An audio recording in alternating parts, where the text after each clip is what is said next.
What's up, gamers? 42 Abracadabra here to show you a little gaming magic. Today, I'm going to share what I think are the top 10 Aether Revolt cards.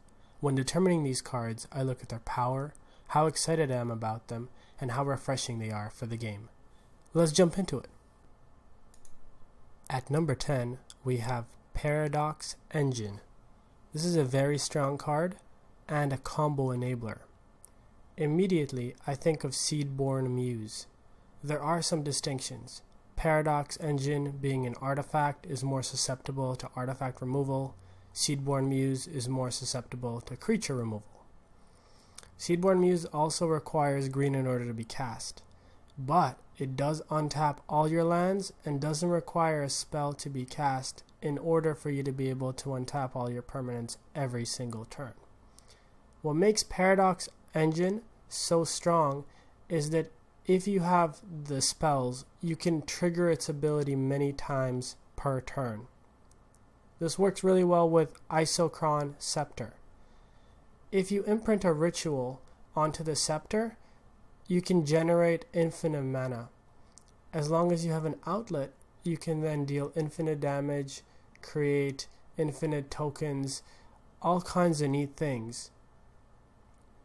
Paradox Engine is also a masterpiece, which is great.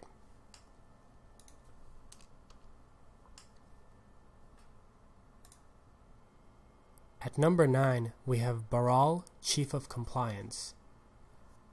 Baral reminds me of Goblin Electromancer, but it's better because it doesn't require red in order to be cast. It has 3 toughness, and for a card with this kind of ability, you care about its survival. You don't really care about its power. In addition to decreasing the cost of instants and sorceries by 1, just like Goblin Electromancer, Baral also gives you a looter ability on top of all your counterspells. The difference is that Baral is a legendary creature, which means you can't have multiple copies on the field at once. Overall, you can think of Baral as a power creep on Goblin Electromancer. The only place where you'd want to use Electromancer over Baral is if you have synergy with goblins, and that's not really relevant currently. Goblin Electromancer was often used in Modern Storm, and Baral will replace several copies of Goblin Electromancer because of its easier casting and higher toughness. It can also be great in some control setups, and it can be a neat commander. At number 8, we have Winding Constrictor. This is a very exciting card. Immediately, I think of the Proliferate mechanic, and I think of Contagion Clasp, among several other cards. Basically, whenever you put a counter on one of your creature or artifact permanents, you're able to put an additional one. This works with so many different abilities: Amplify, Bloodthirst, Fabricate, Dethrone, Devour, Evolve, Graft, Modular, Outlast, Reinforce, Renown, Scavenge, Sunburst, Support, Undying, Unleash, Vanishing, all the Hydras, pretty much, and any other pump spells that specifically put counters on.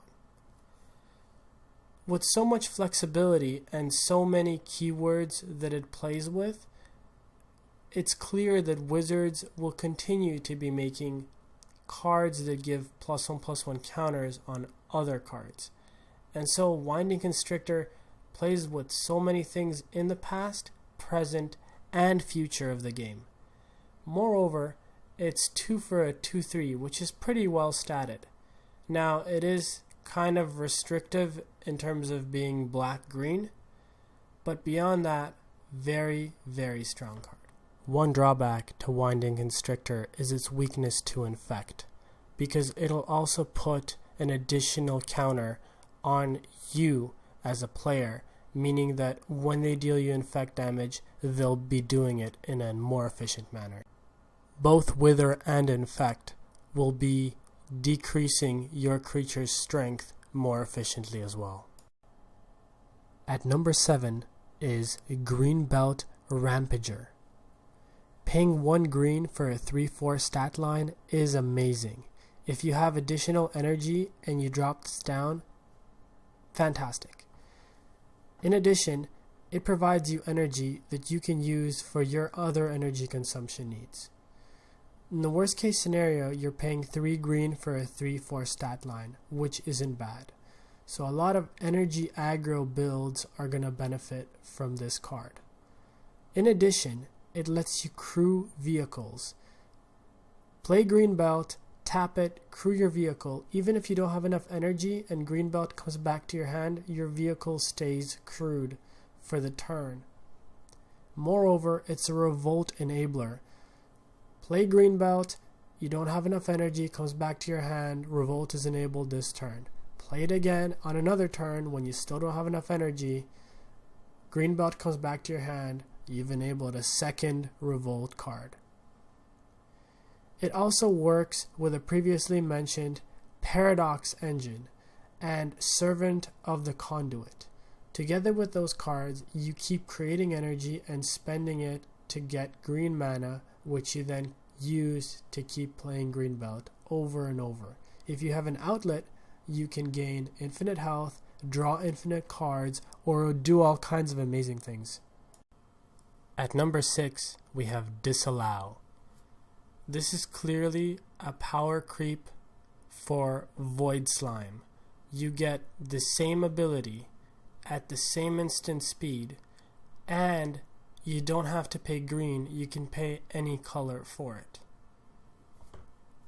Moreover, it's a very strong counterspell when compared to similar things that are available in Standard, in Modern. This has more versatility than Dissipate unless you need to exile something.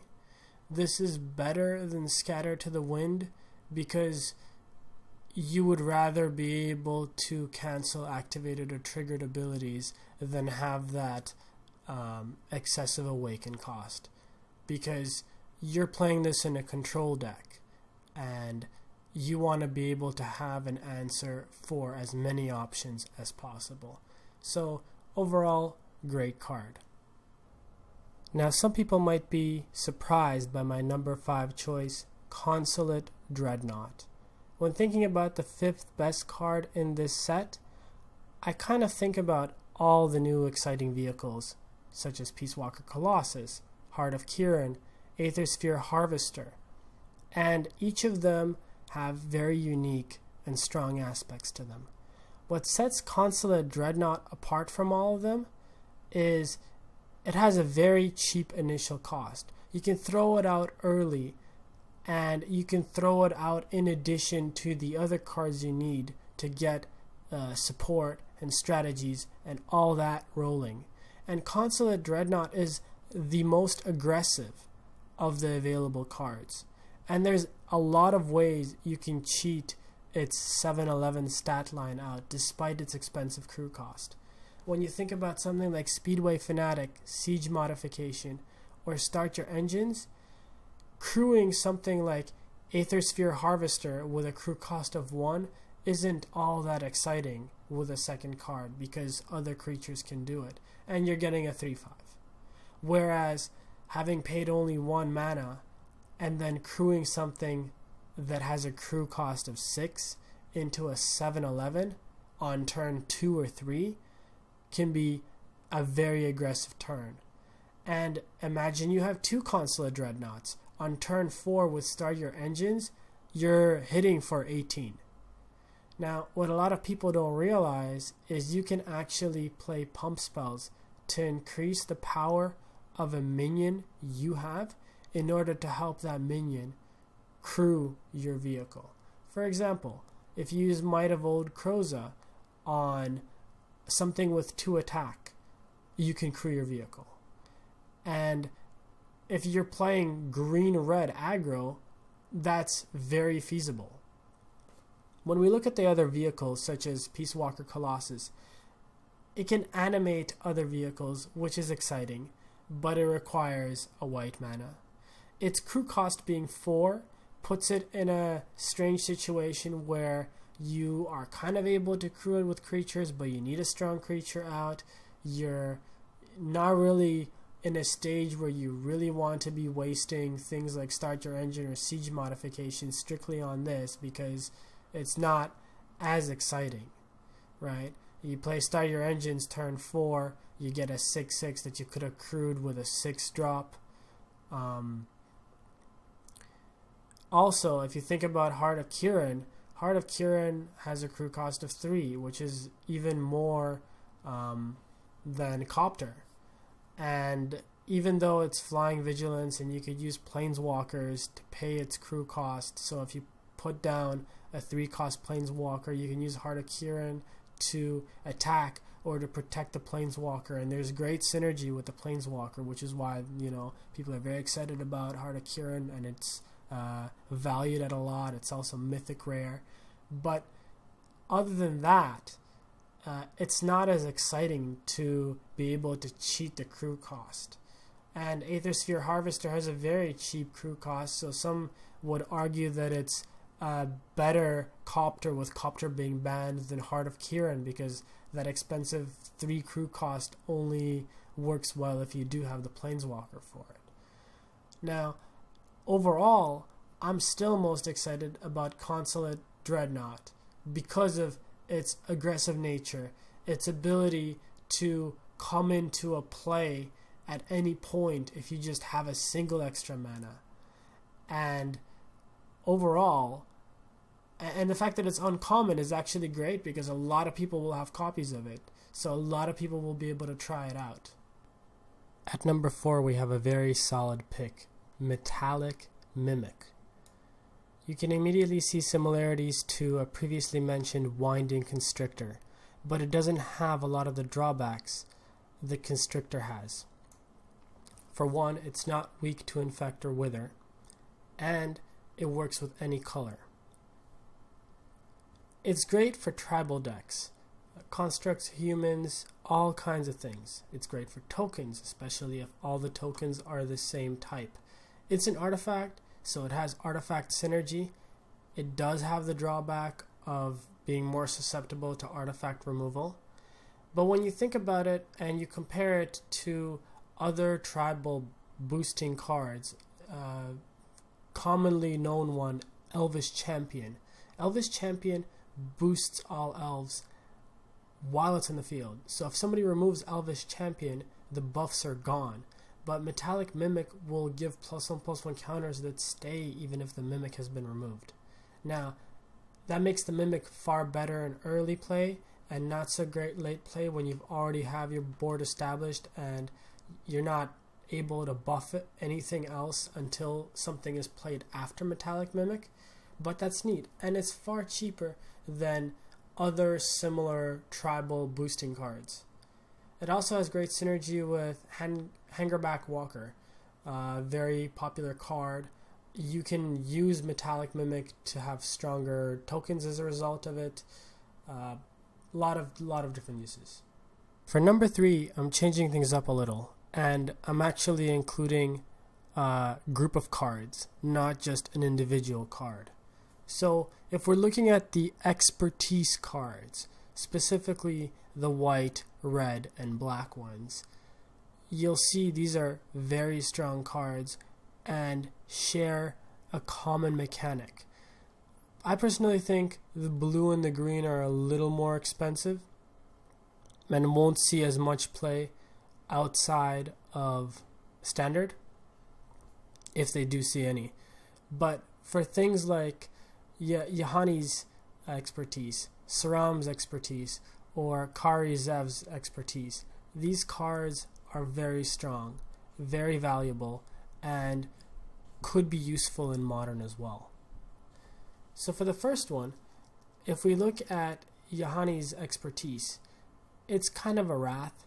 It's a worse version of Damnation, but what it lets you do is cast a 3-card cost from your hand for free. And it doesn't matter what the mana cost for the card is. You want to play blue? Go ahead. You want to play green? Go ahead. Anything works. And that's very neat because it lets you splash colors in, lets you get a lot of value too, because if you think about it, Yahani's expertise is 4 and you're getting a 3. You could think of it as you're getting 7 value. Now, Yahani's expertise in and of itself, -3/-3 until end of turn to all creatures, that's arguably, I don't know, I don't think that's worth 4. I would say that's kind of maybe worth 3, just because, again, there's the better alternative Damnation, right? For Saram's expertise, same thing. When you're getting 3/1/1s, you can pay 4 for it, but 3/3 for 3 is the vanilla test. Now, they are spread over several bodies, great token synergy, but if you think of Saram's expertise being worth 3 and Yahani's expertise being worth 3, you're paying 4 on those and you're getting 6 value for each of them. Again, you can be playing white with Saram's expertise and you can splash in all kinds of different colors. And of course, Kari Zev's expertise, similarly, now it's about 3 value to gain control of target creature vehicle until end of turn, untap it, give it haste. That is worth 3. That's on par with other similar abilities. And then you're casting a 2-cost card. So you're getting 5 value for 3 in here. And this one being the cheapest of the expertise cards is very exciting because being able to play a card, gain control of something, and then do something else on top of that makes a very dynamic turn 3 for you. Now, my personal favorite is Saram's expertise, just because I feel like being able to get 3/1/1 tokens in white, paying 2 white for it, where white can be the major color, not a splash color in your deck, and having so much strength, being able to play 3 tokens and then 2 more tokens for 3 with a second card and fill up your field with tokens. If you don't get wrathed, your follow-up turn buffing all those tokens is a really strong swing. In general, when you look at all these cards, Saram's expertise being played at sorcery speed is fine, but when you play Yahani's expertise or Kari Zev's expertise at sorcery speed, you're getting value that potentially would have been better at instant speed. There's other things that can do things at instant speed for the same cost. The only benefit being you're casting this additional card free. But Saram's expertise doesn't suffer from sorcery speed because alternatives for playing tokens are usually sorcery cards. Now, you might be surprised by my number 2 pick, Heroic Intervention. When I saw this card, I was pretty amazed. Now, when you think of this card, it combines 2 effects that we've seen in the past, Indestructible and Hexproof. But by putting them together in a single card, it's kind of like a green counterspell. And you don't have to pay 2 of a specific color. You're paying a green and a colorless. So what else does this do? Well, for starters, you can have one-sided trades. You have a creature with a certain power and toughness, or several of them hitting your opponent, expecting a normal trade, or your opponent attacks you and you block, and then you play this and all your creatures survive and your opponents don't. But that's basically what Indestructible does anyway. Now, what's neat here is this doesn't just work for creatures. This works for your artifacts, your enchantments. You want to make those indestructible? They're indestructible too. Just stop any kind of removal. Creature removal, stopped. Artifact removal, stopped. Enchantment removal, no problem, right? And because it's hexproof, it also takes care of things like bouncing. So you return that to your hand. Nope, denied, right? And it's kind of an anti-wrath. So it takes care of a lot of threats. Very cheap, It's, as I mentioned, flexible cost and instant speed make it a very solid card. And it has great synergy with Isochron Scepter. Previously working very well with other things, Isochron Scepter can imprint Heroic Intervention, and then every turn you're just protecting everything you have. Protecting removal, bouncing, all kinds of things. So Heroic Intervention is one of my most anticipated cards for that reason. It's also important to note that Heroic Intervention affects all your permanents. So it's not just protecting a single card, as is the case with a lot of spells that give hexproof or indestructible. At number 1, we have Fatal Push. Yes, it's just an uncommon. A lot of people say it's overhyped, but this card is the real deal. For starters, it's relevant in all formats. Standard, modern, legacy, and vintage can find uses for them. It has so many targets that it can take care of, and it's cheaper than anything similar because most black removal costs 2. So when we look at this low cost card, what can it do? In modern, it shuts down Infect. It shuts down a lot of very aggressive strategies. And its ability to revolt and have higher creatures, revolt is very easy to trigger. It's not a matter of some creature dying like Morbid. This is a matter of just a permanent blinking out. Your opponent destroys something you have. In return, instant speed, Fatal Push, take care of a threat. What are valid targets? Well, Tarmogoyf, Dark Confidant, Baby Jace, Spellskite, Arcbound, Scavenging Ooze, Delver, Eldrazi Mimic. There's so many different things, but all the big ones, this hits almost all of them. It hits things in Legacy too, and you're getting value out of it because you've killed something that at least cost your opponent 2 with something that cost you 1. If you revolt, you can get even more value out of it, and saving that mana might not be all you're saving. Your opponent might have put a lot of effort into the creature, right? In the case of a Scavenging Ooze, they could have exiled a ton of things, made the ooze really big, and then you're like, oh no, take care of that. Or they've been building up their Arcbound Ravager and you push it off anyway. So incredibly solid, incredibly good card. As always with my top 10s, I go over honorable mentions. In this case, some honorable mentions include Planar Bridge, Trophy Mage, Tezzeret, the Schemer, and of course all the masterpieces. In the case of Planar Bridge, it's very neat to be able to take a permanent, put it onto the battlefield. It's very high cost, but in a specific deck, it'll definitely be abused. In the case of Trophy Mage, it's very limiting to only be able to get an artifact with a converted mana cost of 3, but all tutor effects are strong, and Trophy Mage being a creature in addition to being a tutor is always nice. Tezzeret, the Schemer, is my most anticipated Planeswalker in this set from Aether Revolt. I think it's a pretty solid Planeswalker. 4 with 5 loyalty. You create a creature that can accelerate you, that you can use as a blocker.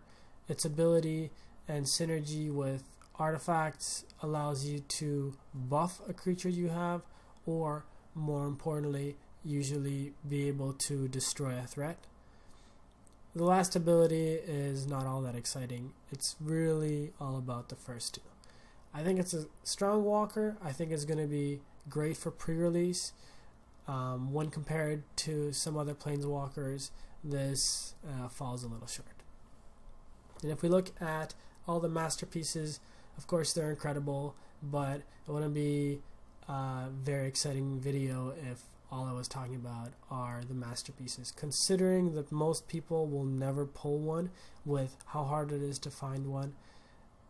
They're not what top 10 videos for a set should really focus on. My personal favorite masterpiece in Aether Revolt is Arcbound Ravager. Love the original one, love this one. Chalice of the Void and the Snaring Bridge, also very exciting. Thank you for watching this video. If you liked it, please subscribe. Whether you agree or disagree with any of these choices, comment down below with your opinion. Also, let me know what your top 10 cards for the set are. See you in the next video, and wish you wonderful pulls.